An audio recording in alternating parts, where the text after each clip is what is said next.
Hello and welcome back to my channel here on YouTube. My name's James, I'm a sculptor based here in Scotland, and in this video I'm going to show you how I shape slate using a slater's knife and a hammer. If you've never visited my channel before and you enjoy seeing beautiful things being made, then smash that subscribe button and remember to ring the bell and allow notifications so that you never miss another video.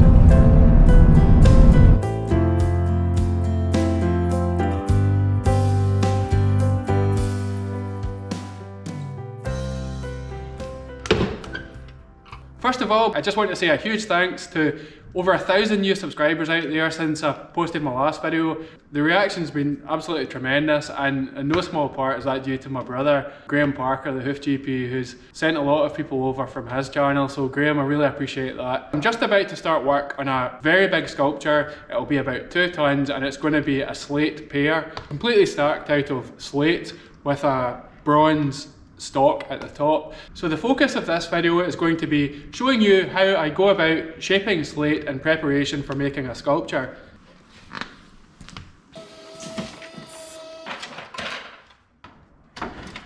So this particular slate that I'm going to use for this pear sculpture is green slate from Vermont. Most of the slate that I use is from right here in the UK, from North Wales or from the Lake District, and occasionally I use reclaimed slate from here in Scotland. I was doing a project a few years ago in Dallas in Texas. This was the slate that I came across. I fell in love with it, and since then I've started using it over here too. In fact, the geology is very similar to a lot of Welsh slate, which is widely regarded to be the finest slate in the world.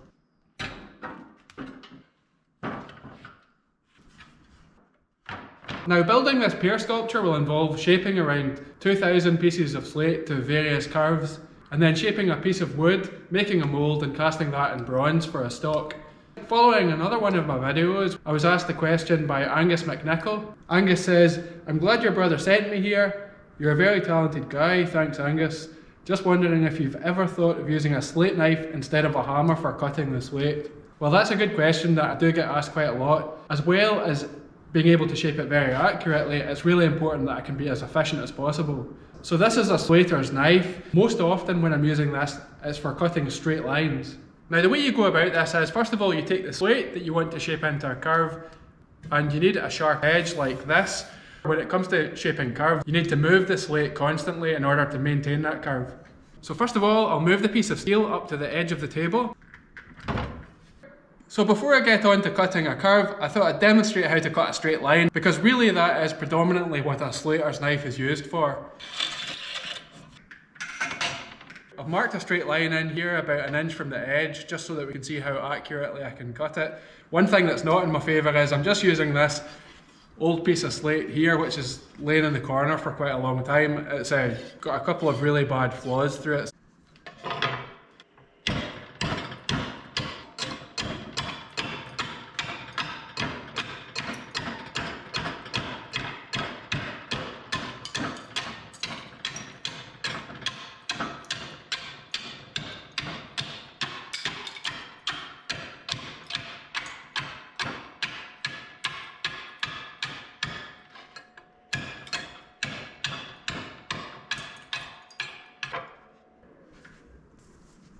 So I've been able to follow the line there quite accurately. I'm perhaps about 1 millimetre off it here, but you can see how easily I could cut a straight line with the slater's knife. If you were slating a roof, for example, and you had lots of slates to cut down, then this tool would be ideal for that. But having said that, my weapon of choice is almost always a hammer, and I'll explain the reasons for that in a second.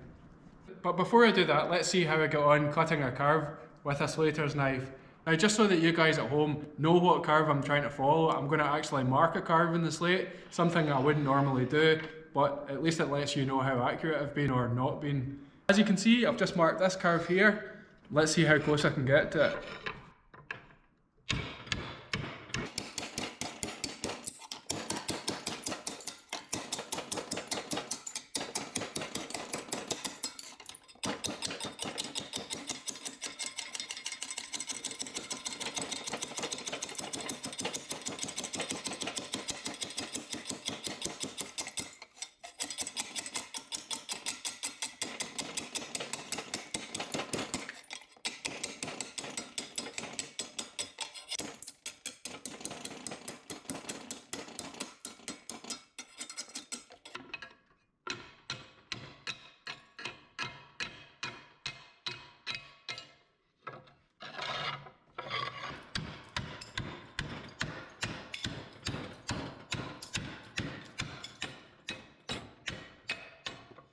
So I've been able to follow the curve fairly accurately. I'm just probably a millimetre short of it here, and I've gone slightly over it here.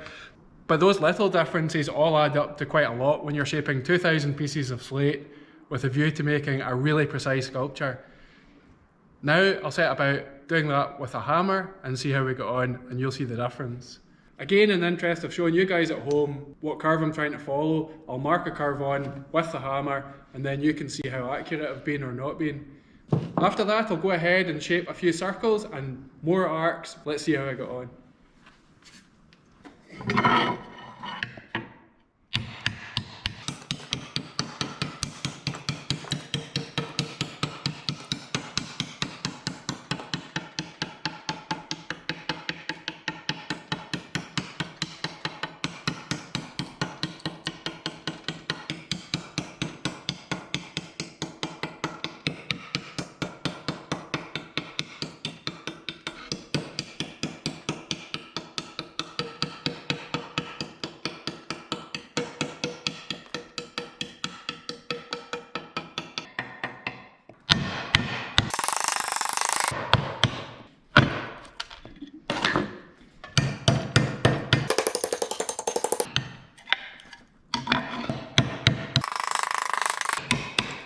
So you can see there, the difference is probably quite clear. It certainly feels much more comfortable for me using a hammer. Some sculptures that I do involve up to 1,000,000 hammer blows. It really is important to feel comfortable with what you're doing. So without marking any lines, let's see how I get on shaping a few circles and also shaping some more pieces of slate like this for building this pear sculpture.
When it comes to shaping some pieces of slate, everyone at home thinks slate's really flat and true and it's not twisted.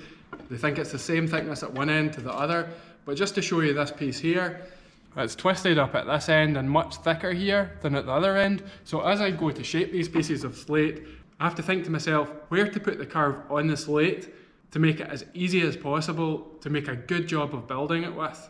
There is quite a lot to think about. After a while it does become second nature, but if you get it wrong at the beginning, it makes life so much more difficult later on. So I try to pick a path through the slate which will enable me to cut a curve where the edge of the curve is the same thickness throughout. So I look for a piece of slate here, which is a similar thickness to here, and avoiding any thick pieces in the centre of the curve. So this part here, I'm just going to take off right away and not even attempt to use that. Years ago, I would have done all that I could to use every bit of slate possible, but now I realise that that is a bit foolhardy.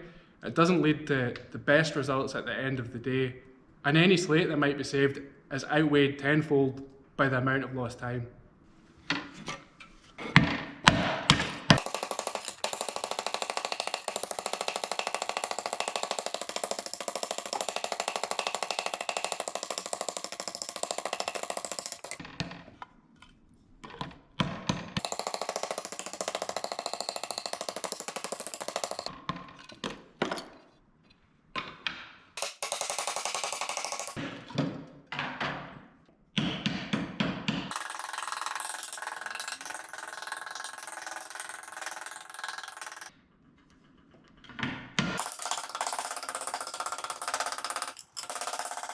So again, thanks so much to Angus McNichol for the question. Thanks so much for watching my video. Really hope you enjoyed it. A small insight into why I use a hammer rather than a slater's knife for shaping slate. I hope this pear sculpture is going to be really special. As I said, it's going to be about 6 feet in height and weigh about 2 tons. It's going to take me quite some time to shape this slate. There's about 2,000 pieces to go. I really hope you enjoyed this video. If you did, please give it a big thumbs up. If you're not already subscribed and want to see what this pear looked like, smash that subscribe button and ring the bell to allow notifications so that you never miss another video. Wherever you are in the world, I hope you're well and look forward to seeing you again soon.